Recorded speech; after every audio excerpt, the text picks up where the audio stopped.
Welcome to Beyond Our Focus. I'm Stefan, this is Amanda, and this is Breaking Prisms, where we go over the Twilight Zone and Black Mirror. Today will be the second episode of the Twilight Zone, called One for the Angels, which I could not remember the name to save my life. I've forgotten it 6 times since it's terrible.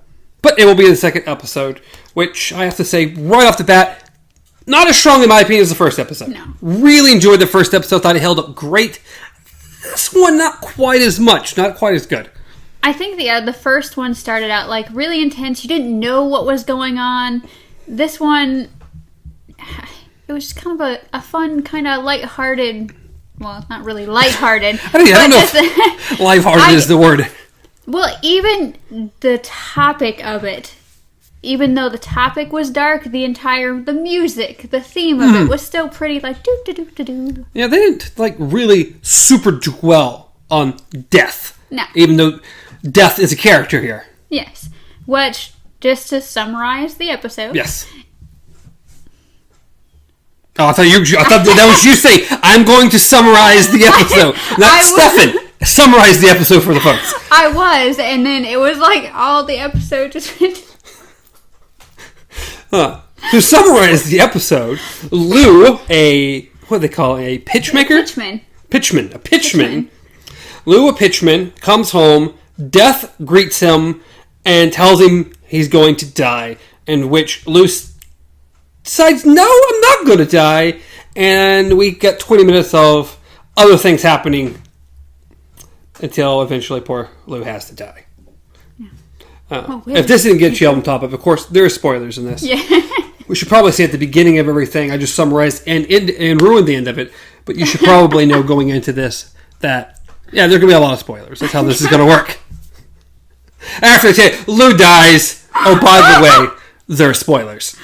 Wow, this is going well. Perfect. Okay, well, since we've already just knocked that out of the park, we might as well just go Summarized it. Spoiler summarized. Okay, so, pretty much, if you don't know what a pitchman is, it's pretty much a salesman who stands outside with his wares in his nice little briefcase. Yeah, people and just, come one, come all, see the wares. Yeah. People who annoy me. People who annoy me. If it's in New York, God, I hated those people. Because they were overly pushy. And it got annoying. I have never been in a situation where I've actually seen someone on the sidewalk selling stuff, but I have been through malls where they literally chase you down like, here, try this lotion, let me rub your feet. And all the people like, no. in the middle aisle in those little booths who just want to annoy you and do things. Chase you down. Here, you must try this. No. Yeah. See that? Think 10 times worse in New York. Ooh. Oh. It got on my nerves. The thing I hated the most while we were there. New York's not for me. Love Boston. New York's not my place. I've not been to the East Coast. The farthest east I've gone is Florida. That's it. Well, that's southern East Coast. Yeah. Florida's its own thing. All together. But at the beginning of the episode, of course, we start off with Lou doing his pitchman thing out in the street. You see a stranger in black. And just in the background, writing things down. Lou goes to go home. He sees the children who he is beloved by. Yes. He unfairly gives 2 of them toys. That's it. He has a group of children. He's like, I like you and I like you. The rest of you little bastards, don't care. I'm going inside. Here's the thing, though. Being that he knows each kid by name, I'm going to assume, big assumption here, that probably every time he comes back, a different kid gets a toy. We don't know that. He picked his favorites. They get a toy every time. The kids are like, please pick me. And he ignores them every time. Lou, you're a real bastard, okay? Oh, okay. Was that one of the problems you had with the beginning of this episode? I had a lot of little nitpicky things in this episode. Unfair to the children. That doesn't sound like you, Stefan. I don't like children anyway, but it was unfair to them. Okay. So, being that since we've started at the beginning of the episode, which, to go back just a minute, he does notice the guy writing in the book. He does take note that there is someone behind him. Mm-hmm. He recognizes him, he sees him, he knows that he's there. Yes. He obviously doesn't know why he's there. No, but he's just an average notices, Joe. Yes. So, being that we're still in the beginning part of the show, what has your nitpick been so far? Oh, we haven't gotten far yet. Oh, okay. We haven't gotten anywhere. My next big nitpick is as soon as he walks into his apartment. Oh, okay. I thought the biggest nitpick you had was the kids. No. That's just the beginning. That's just the beginning. I get more. The biggest one of the whole thing is he goes inside. Okay. Guy's sitting in his apartment. In his apartment. Yes. Lou, unfazed. I know. Doesn't bother me at all. Oh, Dude broke in my apartment, sitting. That's cool. Can I sell you something? Like, what? That did. Like, when we were watching it, that was the biggest thing that stood out in my mind. It's like, Lou, how many times do people just randomly appear in your house that you're not freaking out? Like, it's a normal thing. They just really want to buy something. I follow him home, break into his apartment, and wait for him. Well, I guess he's used to the children doing that, because the children just randomly walk into his house, too. Not a big deal. But yes, no, doesn't freak out. It's just like, hey, you're that guy that I saw writing in the notebook. Exactly. Not a big deal. And then proceeds just to answer any question this guy has for it. Oh my god. Like, someone breaks into my house, questioning me about things. No. I'm getting hold of the police as soon as possible. It's like, you walk in, there's someone standing in the corner, they're like, Are you Lou? You're like, Yes, I am. I am Lou. This is my apartment you broke into. That's how you respond to someone just randomly appearing in your house. That's how Lou responds to it. Here's the other thing is, I guess he could have found another way around, but Lou makes it home, and the guy's already waiting in his house. I assume, the door's locked, everything. So he doesn't even question, like, how'd you get in without busting down the door? It's like, how did you even make it here before I did? Lou didn't seem to have a lot of questions about a lot of things. This seemed almost like a normal occurrence. What we don't know is, this is like this. He's the ghost of, which one? Ghost of Christmas Past. Ghost of He's had the other ghost already. He's already seen them. Oh, okay. They've gone over things. He's like, oh, another ghost. A big deal. I was expecting you to be here. Exactly. I mean, you knew this was going to happen. So, it was a big gripe. It was a big gripe right in the beginning. Yeah. Like, Lou... That did ring in my head, yeah. Pretend to freak out a little bit. Yeah. Just, maybe even just be like, just pause for a moment, leave the door open. Don't close yourself in first. But just leave the door open, kind of give him a look, and maybe just be like, why are you in my house? That's all you had to ask. And it would have been fine, but no. And then the guy starts appearing in different parts of the room. Lou's still not very freaked out about this. His biggest criticism is, stop popping around in parts of the room I've never seen before. Yes. This thing is like a 10 by 10 room with barely a bathroom and a tiny kitchen in it. Like, Lou, how have you not seen that part of your apartment before? I don't know. It seemed pretty cluttered. Like, he might have been borderline hoarder, but at the same time, it did look like he made his toys. So anyone who's ever had a craft room knows that stuff doesn't stay in your craft room. It's everywhere. Well, he's like, just stop popping up in places I've never seen before. I'm like, Lou, this is the smallest apartment I've ever seen. Just stand still. He's like, just stay in one spot. And that's after the guy sits there and just questions him over and over. Not a big deal. Okay. Of course, then Death does something down in my opinion. Death is surprised that Lou doesn't know he's Death, here to take him to the afterlife. I'm like, why would Lou know this?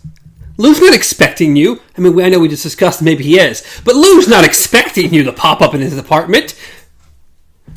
I guess I don't really remember that part, I guess, as far as Death being surprised. Well, he's like, God, you people, you just never blah, blah, blah. Well, no, it was more of it wasn't like, oh my goodness, why didn't you expect me to be here? It was more like, dude, you're like 60-ish, and you're not expecting, Death to just knock on your door. Nobody expects Death to literally knock on your door. What?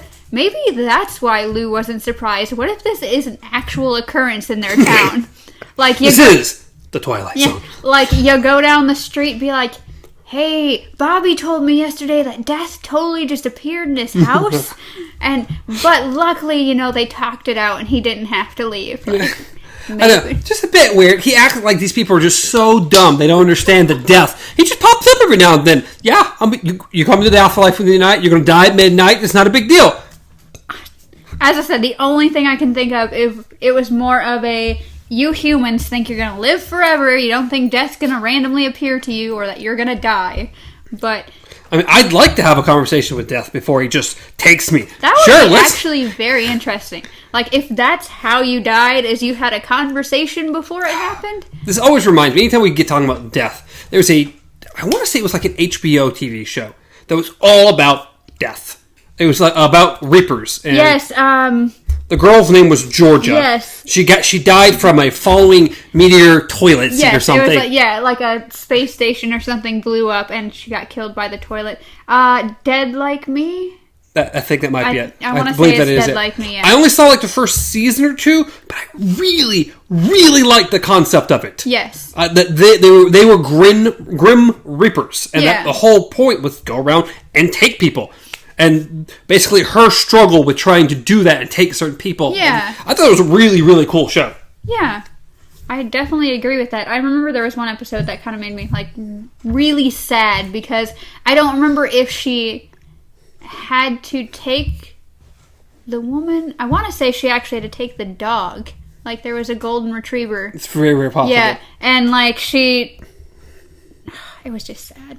Like, it was super interesting. And they still kind of kept up with her family a little bit and her trying to look in on them. But she looked different to them. And it was just really interesting. It's a show I'd love to go back and revisit. Yeah. And who knows what we might do in the future. If y'all like this type of show, us going over these episodes, definitely let us know. If you'd like to see us do maybe different types of episodes. Maybe we go to something like that or different other darker series that we both enjoy. Yeah, because right now it's like in the anthology series, they encompass a lot of different genres, like horror, sci-fi, fantasy, everything all into one. So it was a nice place to start out with. Yes.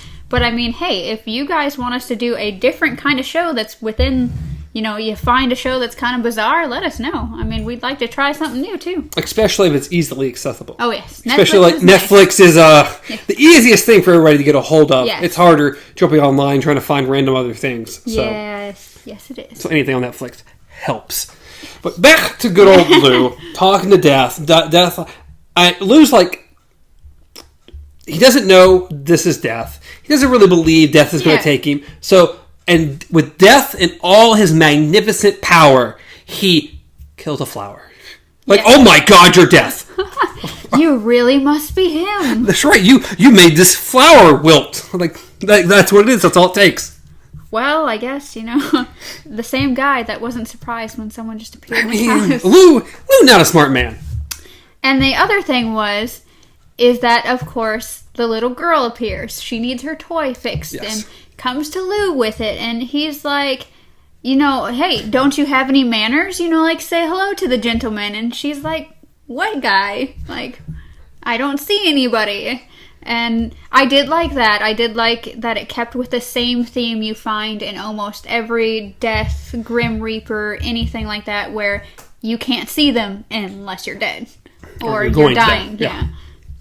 So it was nice that she was like, I don't know what you're talking about. But the other fact is that she wasn't like, okay, Lou, I'm gonna go. Like, hey, she's gonna be back later for ice cream. Okay. Oh, that's literally, right. Because she did say stories, that. Yes. Like apparently it's a nightly ritual that he has stories and ice creams with Lou, the kids. In this day and age, I don't think you'd get by. Okay. Back in the 60s, I'm sure it was acceptable to take all the little children and bring them to your home and feed them ice cream and stories. This day and age, people are not so trusting. I have... Probably not, first off. But I actually do think that they were meeting at the diner, so it wasn't at his house. I don't. I want to say he did say, like, oh, I'll meet you at the diner later. I don't remember that exact quote. But... So I don't think he was bringing the children into his home. Yeah. Little over friendly. It's not my fault. But yes, he was beloved by all the children. He's sitting here talking to Death, in a casual conversation, except getting mad because Death is popping and appearing around the room. And Death pretty much says that there is only 3 ways you can get out from being taken. Yeah. There's only 3 ways you can get an extension. Yes. For me not to take you at midnight. Yes. There are extremely rare circumstances. It has to be super important. I should have written all three ways down because I don't remember them. Um, I remember the last one only because it pertained to him directly. yes. The second one I kind of remember just because it reminded me of our discussion on our last Would You If, where it was talking about important people. I want to say the second one was like if you were really close to a breakthrough. Yes, it was more for scientists and things. Yes. If they were going to do some magnificent, great thing, then they granted an extension to finish it. The first one was if you had someone else who completely and totally relied on you. Yes, that was Like a wife or sibling or children Yes. that you needed to help them get through something before you be able to take Yes. it. And then, of course, the last one is if there's some grand, magnificent life goal that you needed to achieve before. unfinished business. Unfinished That was business. The grand You know what? ghost. I wish death was a little more, just nice that way. Just with everybody. Oh, you haven't completed. You're fine. Never mind. Go back. It's fine. Your podcast hasn't gotten this many views. It's okay. I'll come back later. Exactly. Good. Once it picks up a little bit, then I'll kill you. Oh my goodness, no. So, Lou tries to go through a couple different things that don't quite fit Not even a little bit. unfinished business until he hits the big one. Yes, he hasn't made his grand pitch. The pitch for the angels. Yes. A pitch that will open up the sky. Yes. Yes. So as soon as he makes his pitch, yeah, sure, we take him then. And that's like, okay. Oh, We'll that's go fine. with that, I yeah. can do that. That's fine. Yeah. All right, we'll do that. Awesome. And then, right off the bat, Lou's like, all right, peace out. Put it away. Never make another pitch again. Pretty much. Death is hardly even out the door. He's like, so about when do you think you're going to be making this pitch? And Soon. Lou's like, oh, I guarantee you sometime soon. I'm working on it right now. About a year? Yeah. Or two, maybe not this year, but maybe not next year, Yeah. but something soon. And then closes the door, and as soon as he does, slides his briefcase under the thing and is like, I'm never making a pitch again. And I believe Death is standing right behind him. Yeah, Death is already back inside. It's like, well, Lou, that's not going to work. How dare you? Hey, we made a bargain. Yeah. You can't do it. How dare you take advantage of me? Yes. Yeah, because he just pulled us a fast one on Death.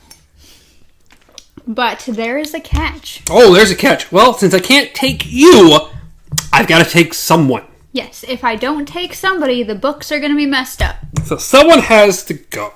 In your place. And we hear screeching tires outside. And a bunch of people just like, who is it? Like, what happened? Yes. So, of course, they run out, and there is his precious little child friend laying on the ground. What was her name? Maggie. Yeah. You didn't say it. You didn't say it. I'm like, did she forget what it was? I almost did. Yes. Maggie, the little girl, is laying down. Apparently, she had gotten hit by a truck. Oh, because she looked like she'd been hit by a truck, all right. She looked like she fainted in front of the truck. Exactly. We'll go with she got hit by the truck. Oh, she was mangled and torn, and blood was everywhere. The Twilight Zone. But yes, so Lou's like freaking out. He's like, no, you can't take her. Take me instead. Immediately, like right off the bat. He's like, no, don't take her. You can't do this. Just take me instead. And Death's like, no, you made your choice. Like, I can't. The deal is done. I can't do anything about that. Yes. So he says that just like Lou, because Lou was given till midnight he was going to be taken by Death. He said, I have to take this girl by midnight. Well, we get to go inside. They show the little girl laying in the bed. The doctor comes by. This is all very weird. They act like she has a sickness and not that she'd been hit by a car. I know. They even say that, like they're checking her temperature, all this stuff, and they're like, well, we're giving her this medication, but we'll know by midnight. Yes, we'll just have to see. Yeah. That doesn't. It's like, that's a bit odd. You act like she has the flu and she just has a high fever. And if it calms down, she's going to be all right. And then, of course, the doctor's walking out. Lou's like, how is she, doctor? And he's like, well, I don't know. But we'll see. She just needs some rest. And are you sure about that?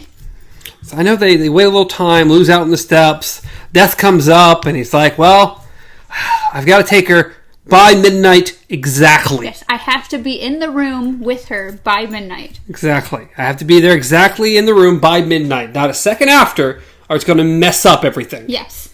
So, Lou's like, well, since we're both just sitting here, I better get to work. And he pulls out his little briefcase thing, opens it up, and starts doing his thing. His pitch. The greatest pitch known to man about this thread of the first thing was synthetic silk ties. Yes. And we got the thread and how these birds have to fly across the sea like 14 times per spool, and it's like...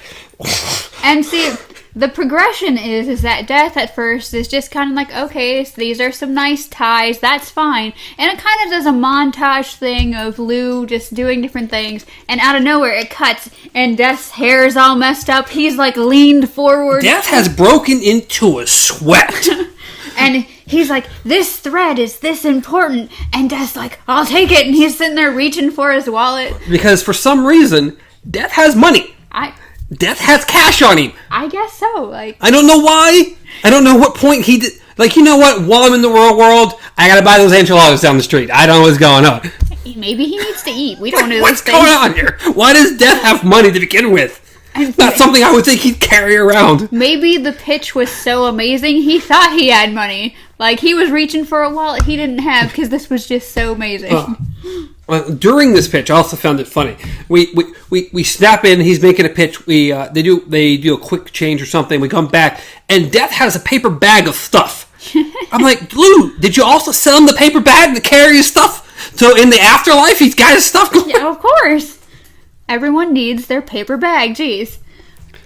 But yes, he's pretty much buying everything that Lou is selling. Everything's going by. It keeps cutting back to the little girl just peacefully laying there with the clock. And they keep showing the clock, yeah. And he's just going and going and going. And then next thing you know, ding, ding. They're like, oh my God. And he's freaking out. And when did the doctor get back in there? As soon as it hit midnight, because it was. I thought the next thing we saw was the doctor walking out. I don't know if it ever actually showed the doctor walking back in. It just showed the stroke of midnight, 1 minute after the doctor's walking out, telling them, "Oh, she's gonna be fine." Why did he ever get back inside? I don't know. Why did he just appeared back in? Why was he back here this time? They were so enthralled by Lou and Death. They were just so into it. They didn't even see the doctor walk by. I'm sure. And it's well, she's going to be fine. Yeah, she's fine now. At that 1 minute after midnight was just all she needed. Yeah, that's all it took. And he was just like, that's it. What am I going to do now? And it was finally made that great pitch. It was the one. It's one for the angels. Yes. One for the angels. So and then just without a beat, Lou's like, "Well, I'm ready to go." Yeah, he's like, we should probably get going then. Yeah. And Death's chill with it. He's like, "You did well. You did good." And so they start to walk away, and then he's like, "Oh, I forgot one thing." And goes back, grabs his little case, which I love those cases. Every time I've seen them in any movie, anybody, if you're listening at home, or if you don't have the video, or if you've never seen the episode, it's the briefcases that have the accordion fold down legs, where it's just, they set it down, they pull it up, and it has its own stand, sits there, and then they slide it back down. Oh my goodness, I love them. But he grabs his briefcase, and it's pretty much you never know when somebody's gonna need something up there. And he's like, up there, right? Yeah, Lou, you made it. Yeah. It was a solid ending to a good episode. I still enjoyed it. I liked the episode. A lot of nitpicks about the episode. A few things personally don't think made a lot of sense. But I did enjoy the episode. Yeah. I still think it's a good quality episode, even though a little wonky on a few things in the middle there. Yeah, it rounded itself out nicely. And the fact that it did Twilight Zone, how they made Twilight Zone was, no matter how weird the episode is, they try to have some sort of moral at the ending. They purposely did it. Which is good. Yes. And it makes it to where, at the beginning, you're like, oh, this is strange. Like, how is this going to make sense at all anywhere? And then by the end of it, you actually kind of learned something, or you feel like you've accomplished something, even though you're not, of course, going through it, which you don't want to be Lou anyway. No one wants to be Lou. But in the end, it was a very good episode. Yes. I very much enjoyed it. These are short episodes. It felt like it was ending before it began. I know. It was so quick. I think, once again, I want to say, just looking at all of them, they're only about 24 minutes each, 25 minutes each. Yeah, they're all short little episodes, but in contrast to Black Mirror, that's like, the first episode was 44, but there are episodes that are an hour, there's an episode that's almost an hour and a half, so they're just all over the place. But that's because Netflix is very much like, hey, do what you want to do. Not a big deal. Do what you, make the episode you want to make. We don't care. It's fine. Yeah. So they're allowed to do what they want, which is great. Please tell me the story you want to tell me in the length of time you want to tell me in it. That doesn't bother me. Which reminds me, that was another thing that I looked up. Did you know that Black Mirror did not start on Netflix? I did not know that, but it's also not surprising. Yeah. I assume they probably just bought the rights to it, yes. and now it exclusively is Netflix show. Apparently, it's Channel 4, I think it was. It was just British television, Channel 4. And so then they bought the rights for, of course, the first 2 seasons. And then they're actually the ones that bought the 3rd season. Like, they're like, okay, we want the 3rd and 4th seasons. Yeah, and those are longer than the first season and the 2nd season. Yeah. So the 1st and 2nd season actually came out before it went to Netflix. And then Netflix bought it. And then they are the ones that bought, like, their 3rd and 4th seasons, and they want a 5th season, I believe. Of course they do. Yeah. I believe it's done very well for them, and they really enjoy it. They're really, really good. Yeah. Which, that is what we're going to be watching next week. Episode 2 of Season 1 of Black Mirror, called 15 Million Merits. I really enjoyed this next episode, but I think the 3rd episode is the one I'm really looking forward to seeing it again. It's still a shock to me. I have not seen any of them. Yeah, everything's going to be fresh to you. The 3rd episode has the actor who plays Star Wars. He's the almost redheaded guy, not Kylo Ren, but his the other general guy who Kylo Ren's always fighting back and forth with. He was in episode 7 and 8. You have Kylo Ren, another... You saw these movies. I know I saw these movies. I was thinking, he has red hair, but I don't think it's that red in these episodes. He's like General Huxley or something. He's the only other guy that Snoke talks to. Okay. He's the only other guy in the room with Snoke when Kylo Ren's ever there. He's the 3rd dude. The 3rd dude? He is. I don't know. He's that. He played in Harry Potter. He's one of the older brothers of the twins. I also believe he played in Peter Rabbit. I believe that's the same guy. I know who you're talking about now. I can't think of his name. I don't know his name, but he's been in a bunch of things. But he also plays in this. I'm pretty sure it's him as the actor. But it's really good. But it's also... Oh, I can't even say his name. Domhnall Gleeson? Yeah, don't look at me. I'm not going to be better at pronouncing this. I'm really not. Domhnall. Domhnall. Sure. I'll take your word. I'm sorry if I butchered that. My bad. But yeah, so I know who you're talking about. He's in this 3rd episode. I'm pretty sure it's him anyway.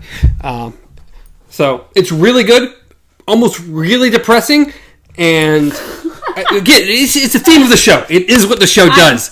But also, I think it would be really cool if we take it into the other show, Would You If, and ask a question about that episode, because it's a really interesting episode. Because I'd be curious. It's like one of those things that's like, would you do what happens, or what the lady does in this episode? It's really good. So that'll be 3 weeks from now. Because next week is... Yeah, it'll be 3 weeks from now. So we still got a little while till... These take so long. Once a week, it's not long. It's not quick enough. We're just going to jump to episode 3, then we'll come back to episode 2. Oh, okay. We're just going to jump around. Well, it's really good. People. I don't mind. It's not a big deal. Still in season 1, okay? It's not a big deal. Okay, so our overall thoughts of the 2nd episode of Twilight Zone is we both enjoyed it. Both enjoyed it. No, it's good. I think it's the first episode, but still really good. The first one was, I think, more intense because it left you with a bit of mystery. You didn't know what was going on. And this one, you kind of knew right from the Yeah, beginning. you know exactly what's going on. I like the sci-fi-ish theme-ish of this better than I enjoyed the first one. Yeah. But the overall structure in the episode itself just wasn't as strong as the first episode. And I believe we had mentioned it outside of podcast, but not in it, is that I believe we both enjoyed the fact that Death was the suit and tie kind of type, not the cloak and... Yeah, he was a normal dude. Yeah. He was just a guy. Again, it reminds me of Meet Joe Black. Every time I think about it, like Meet Joe Black. Yes. I love that movie. Need to see it again because it's been a long time. I don't remember a lot of it. I just remember Brad Pitt, Death, Anthony Hopkins. It was a good... I remember enjoying it a lot. So, but yeah, that'll be the end of the episode. We've drawn on way longer than we probably should have. So, you can... on Twitter, you can reach me at BJJGamer. You can reach Amanda at KZPup. We've got a... Beyond our focus on Twitter, we've got an Instagram that nothing's on, but it's there. So we'll get there. Let us know what you thought of the episode. Leave a like, leave a comment. Hope you enjoyed it. But until next time, be well.